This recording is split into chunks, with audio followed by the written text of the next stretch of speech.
Look, Japan is not a country you can just go to on a working holiday. In a year, you're going to save a ton of money and come back to your country to start a project like opening a bar. I'm Naka from Japatonic, and today I'll discuss the realities of moving to Japan. So you don't come with high expectations, this video can also help you find out if you'll be compatible with Japan or not. Well, it would be the same thing, but that's exactly what I'm saying. Even with a very basic job earning minimum wage, you can live comfortably, alone, independently, without having to look for a roommate or anything like that. But you have to keep in mind that for foreigners, it's very difficult to find a place to rent an apartment. In the end, you do end up finding one, but it's difficult. And you have to keep in mind that paying rent, looking at the cost of living and all that, and per month you can save how much? $100 a month? So after a year in Japan, saving $1,500 in a year, you won't be able to achieve much after that. That's why you should keep in mind that living in Japan is not like making it big in America. Getting rich in a short time? Not at all. Also, you have to keep in mind that vacations in Japan are very short. No, it's not like some countries where you can have a month of vacation, or even 2 months, right? In Japan, if you have seniority, you'll get 20 days a year, which you have to spread out throughout the whole year. There are usually fixed holidays at New Year's, which is about 6 or 7 days. Golden Week follows, lasting 4 to 5 days, based on the holiday schedule. But forget about having 2 weeks off in a row during the whole year. That doesn't exist in Japan. And if it does, it's extremely rare cases. And a foreigner who may not know the language, who lacks a great job, it's going to be very difficult. Speaking of the language barrier, for example, with just Spanish, you can't achieve anything at all. Spanish has no utility in Japan, and English is only slightly useful depending on your job. Those who speak English well usually get jobs as English teachers, where they basically earn minimum wage. But hey, they survive. All things considered, they're not doing badly. But exactly, it's not a job where you can save much money. Uncertified individuals can only teach English in kindergartens. I mean, because if it's to teach in schools, you need degrees there. Also, for example, I always said that it's very important not to be alone, to have a social life, to have friends. If you don't know English or Japanese, well, is there some kind of Latin community? There are Spanish speakers living in Japan who can give you a hand. You have to look in Facebook groups, or about once a month I organize get-togethers where people who are on vacation or who live in Japan. I post on Instagram without a set schedule. Please don't ask when the next date will be, as I honestly don't know. Due to personal matters, I'm not holding many meetups currently, but when possible, I announce them on Instagram. And there, a lot of people can meet other friends, and that's good, because having contacts is really important. But of course, that's good for people who are social, who like to have friends. But for people, for example, who are very reserved, who like solitude.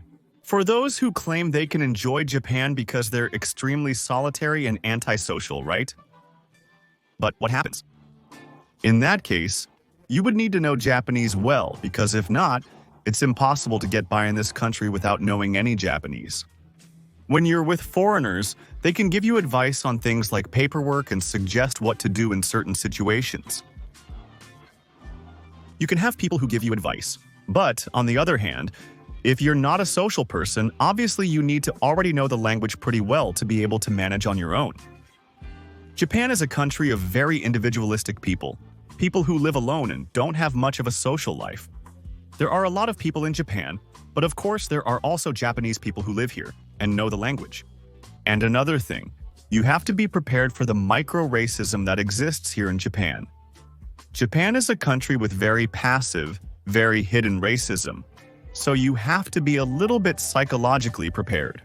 In Japan, it's not that foreigners aren't welcome. Whether you're here or not simply doesn't matter to them. The country doesn't adapt to foreigners. Moreover, tourists are surprised to find this, even in a highly touristy area. Japanese people don't know how to speak English, so keep that in mind. You won't have serious problems for being a foreigner, unless you mess up. Many say no because they believe Japanese people are extremely racist and cite various reasons. Let's see, but in what situation, in what context?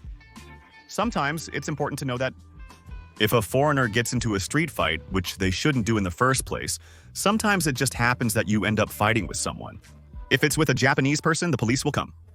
The foreigner is at a disadvantage because the Japanese person knows how to defend themselves, and the Japanese police tend to give more priority to protecting the local than a foreigner, because foreigners may have more of a reputation for being fighters. Look at the funny demonstration with many people. Here, demonstrations must not block traffic. Everything is controlled by the police, with people walking on the side, allowing cars to still pass through. Very funny. But anyway, another very important point is the issue of hierarchies. Keep in mind that Japan is a very hierarchical country, and it's a country where you can't just talk back to your bosses, and you can't stand out in a negative way. Therefore, you have to be very submissive in the workplace here. It's like the boss is always right. You can't argue with them. If they give you an order, you have to obey, never talk back. And if you confront them too much, if you answer back. They use the typical Japanese phrase, "The nail that sticks out must be hammered down, so it's even with the other nails." So, well, remember that you have to put up with it, because you're not going to come here to try to revolutionize the Japanese work system. Okay? Unfortunately, that's how it is. Now let's move on to things that might be a bit more personal for each person. For example, if you have psychological or psychiatric problems, be very careful because Japan is a country that can have a big psychological impact. Because of the cultural change, the culture shock, all of that, and also in terms of psychiatric issues, for example, with medication, keep in mind that Japan is a country that has very serious problems when it comes to mental health. Therefore, if you are on medication and need certain medicines and can't bring enough with you, it's something you should really consider. In that case, for example, I have no way to give advice. Speaking of guidance, I have my lawyer, who is Argentinian, and has been practicing law for about 20 years now. He's now working at a new firm in Japan. He told me to send him people who need help. I'll leave you the email on the screen. Gaspar, who is great, can advise on almost everything. I mean, job searches, working holiday visas, all kinds of visas, citizenships. They assist with everything, and most importantly, they provide a free consultation. But, well, if you are over 30 years old, you can't apply for a working holiday visa. They send emails asking, "How can I live in Japan?" Well, my friend, it's not that simple. And keep in mind that degrees are not always work. Don't say I'm a cook. I mean, I'm 35 and I'm a cook and I'm a cook. Well, my friend, that's complicated. That's the thing. But anyway, if you have questions about visas and ways to live in Japan, you can send him an email. You don't have to mention it's from me. It's not an ad. Just something I know can help many people. But ultimately, well, he's a lawyer. And there's always the question about a Spanish-speaking lawyer in Japan, right? Another very important one is fear of loneliness. If not, you're someone who has the best social skills in the world to make friends and all that. And also, if you're someone who doesn't like being alone, then I wouldn't really recommend coming to Japan. Especially if you're someone who's very attached to your family and your friends back home. You'll miss them greatly since you see them frequently. Reconsider traveling if you think that when you get here, you're going to feel very lonely because, well, it's something I've seen happen to people who come to Japan. And after 2 weeks, they go back because they miss their family, because they see that they're very lonely and they can't stand it. There are a lot of cases like that, so you really have to keep that in mind. You have to be very mentally prepared to possibly be very lonely. Keep in mind that in Japan, people on the street are not keen on socializing with strangers who approach them. This is even more true in big cities. Also, you may make foreign friends while in Japan. And it might happen that they've already been living in Japan for 6 months. They came on a working holiday and can't find a job that would renew their visa, so you met them, and after 2 months, they must leave Japan because their visa is expiring, as they couldn't find another job. And that's something that happens a lot. I have a lot of friends who come for a year and then leave. It's something that happens a lot, seeing people come and go. Let's see. It could be your case too, for example, that you arrive, get a job that gives you a long-term visa, and you have no choice but to go back. And another thing, let's see if you're really addicted to smoking. Careful, because you can't get it here. I've also seen people who smoke a lot every day in their countries, and here you shouldn't do it. And you may have already noticed that what you can get legally here, at least, is very mild. Basically, it's the same as nothing. It's like smoking cigarettes. On the other hand, obtaining it illegally is extremely risky and costly, especially for someone on a working holiday. Well, the next part is a bit complicated, but how do I figure it out? Sometimes, when I do tours and see certain types of people, I always say I don't complain about my type of clients because they're always really good people. But there are personalities that I know don't fit very well within Japanese society. Because, let's see, the majority, if not almost all of the foreign friends I have here, are all very calm people. In the sense that, let's see, they're not very loud. Or the tone of voice, there are many Japanese people who get bothered or nervous around people who don't know how to lower their voice, right? I don't know, just saying. A guy who's 2 meters tall with a throat this big and has a booming voice. I mean, it's like he was born with a megaphone in his throat. It's happened to me before. To be with friends, and they tell me a friend who just returned from a vacation in Japan is coming. We were in a quiet cafe where some people were talking softly, others were on their computers, and this guy arrived. But the thing was, his voice sounded normal, in his usual tone, but his voice echoed throughout the whole damn cafe, which was huge on top of that. And I was thinking, oh no, please, I want to get out of here, I want to get out of here. And of course, someone like that, a Japanese person, is going to feel a bit of discomfort. Talking to that person, spending some time with that person, that's going to be hard for them. Or, for example, extremely extroverted people, right? That Japanese people are very calm. And then there's someone who, once they get comfortable, gets too touchy, makes a lot of sarcastic jokes, because also Japanese people don't really get sarcasm. That kind of person will also have a hard time socializing in Japan. And look, I'm going to say something very sad, but it's the truth. And it's with a little bit of that micro-racism I was talking about. But the darker-skinned a person is, the chubbier, the more unkempt they are, they have a lower chance of socializing with Japanese people, which is further worsened if they lack Japanese language skills. What do I mean? Because sometimes I've seen people say, no, it's because the Japanese don't want to talk to me. How? In what way? No, because the other day I was at a bar and I tried to talk to the girls next to me, and no, like, they were ignoring me.